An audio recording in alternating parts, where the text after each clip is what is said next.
The Bulls have just released their team to take on the All Blacks at Loftus Versfeld, and what a strong team it is. Finally, we get to see a good game. After that Sharks game, I was very disappointed with how the Sharks played, but this is going to be a much better, more competitive game for the All Blacks, and in all honesty, I think this game helps the All Blacks out a lot more than it would help the Springboks. I think this game is perfect for the All Blacks to get accustomed to the altitude, play against a physical team, a near full strength URC team the week before the Springboks test. So this is really going to help the All Blacks. We're going to go over the team, we're going to talk about it, but first we have to address something.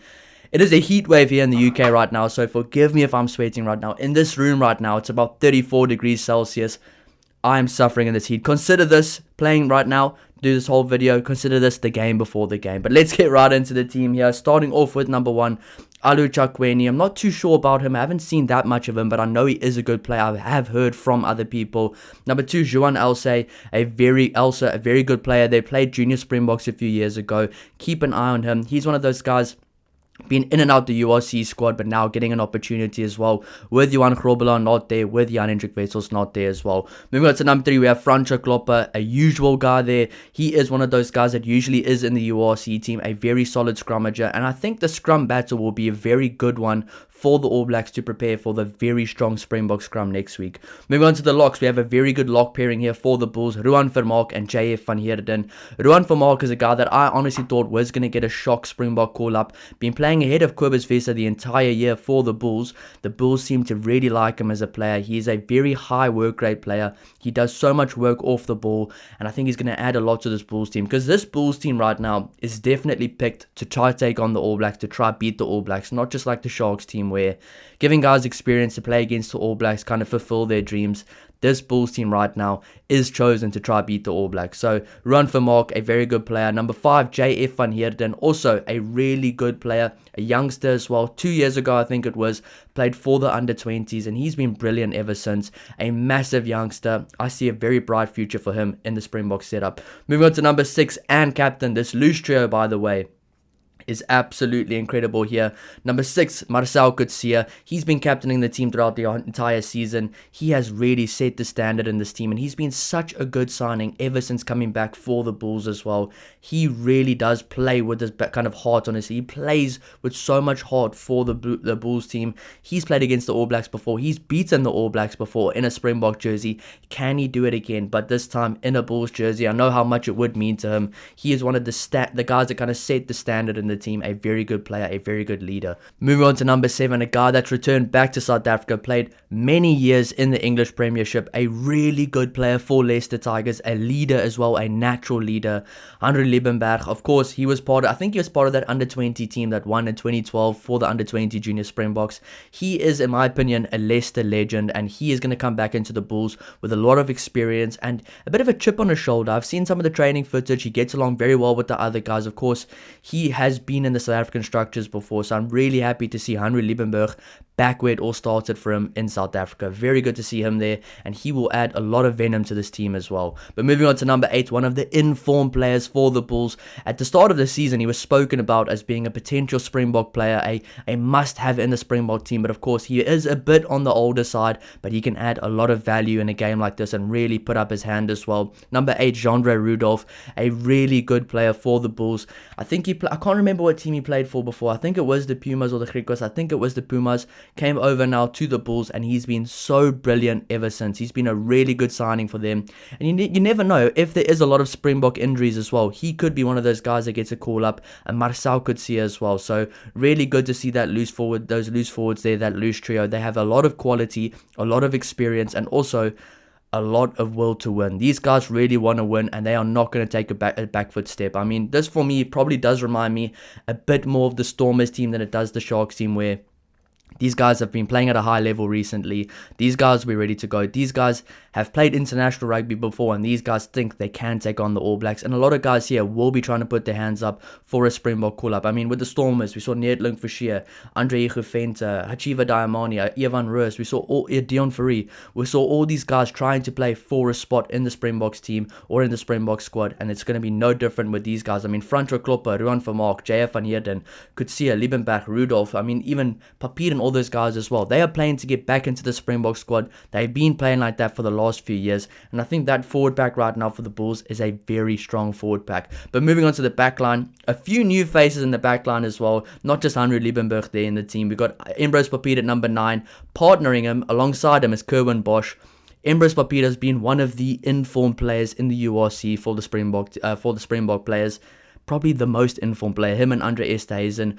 Kerwin Bosch at number 10 has been absolutely brilliant playing in the Pro D2. I know a lot of people won't be happy to see his name there because of how he used to play at the Sharks. And in my opinion, Kerwin Bosch will add a lot of value, a lot of impact to this Bulls team. He's been really good in the Pro D2. I mean, he's got a good kicking boot, he's very fast, and he can actually take the game on. He can take the ball to the gain line and use his footwork as well. I'd like to see him play with confidence, but also at altitude with a boot like his, you don't want to give up any penalties from 60 meters out because he's got one of the biggest boots I've seen in a while. So number 9 and number 10 there looks very exciting, very quick, and can honestly tear a game wide open. But moving on to the wingers there, we have Stravino Jacobs, a very physical player, a guy that's really gone higher in the pecking order for the Bulls.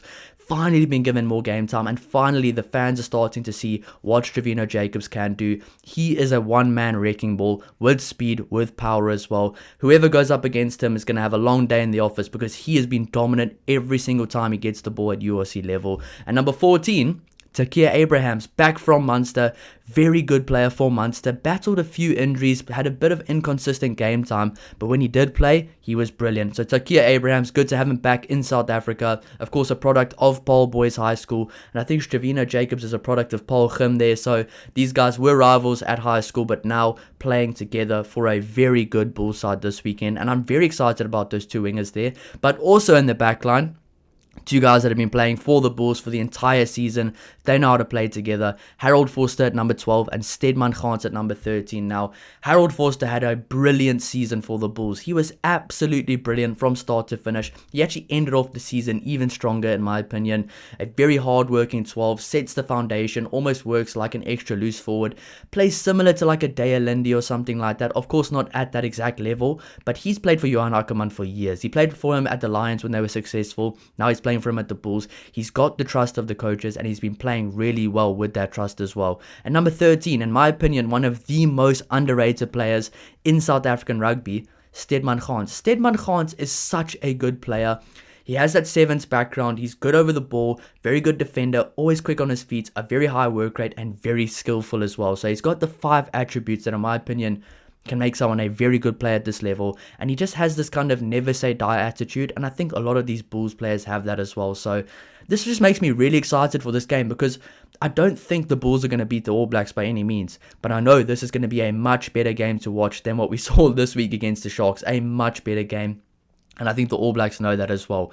At Loftus Versfeld, a bit of a cauldron as well. At altitude, the first game at altitude after playing at sea level twice in a row now. The All Blacks, this is going to be a very tough test for them, but a very good test for them to kind of get match ready, get altitude ready before the big Springboks test next week. And of course, at number 15, 100 cap Springbok there, Willie Leroux, a really good player. I mean, he's been really good for the Bulls. Kind of slots in as the second receiver as well. Sometimes takes first receiver, can play fly off as well, an educated boot. And I think right now with this game, you won't be seeing these kind of lapses in concentration. You won't be seeing silly schoolboy mistakes. You won't be seeing the backfield completely open with easy kicking options. No, this is going to be a proper game for the Bulls and the All Blacks, where the All Blacks have to kind of grind the Bulls down, find ways to make their structure work. It's not just going to happen for them easily like the Sharks game as well. But they're looking at the bench. We have Joandre Skuman, Steve Satole, and Kutom Jr. on the bench. They're in the front row. 3 very good scrummagers there, 3 very good front rowers to bring from the bench. They've all been really good at URC level. A few of them have played Super Rugby as well, so they'll know how to play against these All Blacks players. Really good bench here. I'm just looking at it right now, a very good bench for the Bulls, because they've still got Reynard Ludwig and Mpilo Gumede to kind of end off the 5 forwards on the bench. And Reynard Ludwig, every time he plays for the Bulls, is extremely physical. And for Mpilo Gumede, he's still a guy looking to make an impact. He's still a guy that The coaches know he's good. The fans know he's good. He just needs to get some consistent game time, and he will be an absolute weapon for the Bulls. So Reynard Ludwig and Mpilo Gomede, the two other forwards on the bench, they're looking to make a big impact. And I don't see any glaring weaknesses in this Bulls team at all. In fact, looking at the rest of the guys on the bench, we have Paul de Vet, who's been awesome for the Stormers, good for the Bulls this year as well. Katlego Letebele, a very good player who's played for the Blitzboks, played junior level under 20 as well for the Springboks under 20s. And number 23, Hakeem Kunene, who's moved from the Sharks to the Bulls and looking like a completely different player, playing with a lot more confidence and a lot more happy in the environment. So I don't see any weaknesses in this team. In fact, I think every player here is really strong and deserves to play this game. But what I do like about this Bulls team is I see experience, I see youngsters, I see a lot of guys right now that are on the brink of a Springbok call-up that want to play themselves into the team. And with guys that have that are in those positions, I always feel like they play a lot harder in these games. So I do think you can compare this game to the Stormers game. It will be a really good test, and I think this Bulls team might even put up a bit of a bigger fight than the Stormers did. This team's physical, they're big, they have a very good structure, they've got a lot of experience, international experience as well. And I think right now this Bulls team is probably, unfortunately for us Springbok fans, the perfect test for the All Blacks 1 week out from the Springboks. They're physical, they have a similar play style sometimes to the Springboks, they have some very good playmakers, and they have a number 9 and a number 15 who already plays for the Springboks that kind of want to implement that style here as well. So I do see a lot of similarities between this Bulls team, the style that they will play, and that what the All Blacks might see against the Springboks. Of course, not at the same level at all, but that being said, this is a really strong Bulls team, and that being said, this Bulls team will put up a fight, and you never know what's going to happen on the day. This Bulls team, of course, they have a chance to beat the All Blacks. They're playing in their backyard, potentially full of this Versfeld. I'm not too sure how many tickets have been sold, hopefully more than the Durban game, because that was disappointing, but potentially full Loftus Versfeld at altitude for the first time in weeks for the All Blacks. Some very good players here, experienced URC team, experienced URC players that have played in the final. This could be a game that goes down to the wire, and you know what? I think it will. So I will be doing a match preview for the game coming out tomorrow, so stay tuned for that, kind of comparing the teams. Maybe we'll do a bit of a combined team there, and I will be giving my predictions as well. I'll be reacting to the All Blacks team as soon as it comes out. I will be doing a player ratings for the Bulls and the All Blacks right after the game, and of course, directly as the final whistle blows, I'll be doing my match reaction. So thank you so much for all the support, guys. It is boiling right now in here. This room is like a sauna right now, so I'm sorry for all the sweating, but it's here in the UK. It is absolutely boiling. Consider this my game before the game, trying to get this video out here. But thank you so much for all the support. I really do appreciate all of you that watch. Bulls fans, South Africa fans, All Blacks fans, Ireland fans. I do appreciate everything. I really do. Let me know what you think of the team down below. Let me know your predictions down below. I'll see you in the next one. Cheers.